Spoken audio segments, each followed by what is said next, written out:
ากน้องด้วยใจมอบพักให้น้องด้วยเหตุผลไหว้วอนเทวาหากเมตตาให้มาช่วยดลสวยหากเขาสองคนจงสุขล้นวันคืนหมื่นปี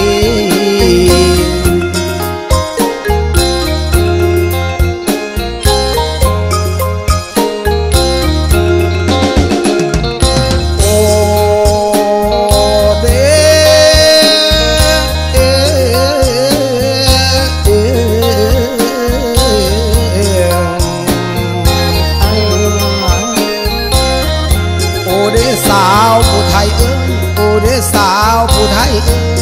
ยแพงเอ้ยจักแม่นบุญปางใดแล้วปางใดโน้ได้เข่งบุญโดยว่าบุญนอเก่ากี่ได้มีน้องดอกโฮมทางได้มีน้องดอกโฮมทาง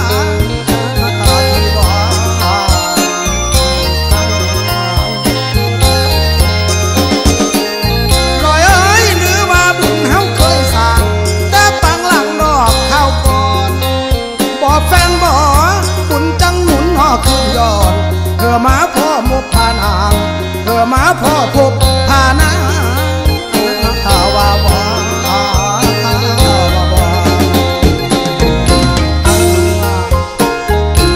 โอ้ยคิดฮอดผู้ตายสิได้ผู้ยังเด้พี่น้องเลย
บางเธอคอยจนจนเอิญบางเธอคอยนั้นจนเอิญพานางห้องห้องว่ามีพานางห้องห้องว่ามีพี่แล้วพี่แล้ว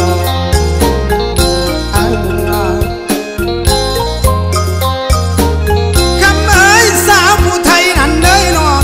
อย่าเหือเสนั้นคำเบาสัจจะทำไข่คำปากพี่ทอ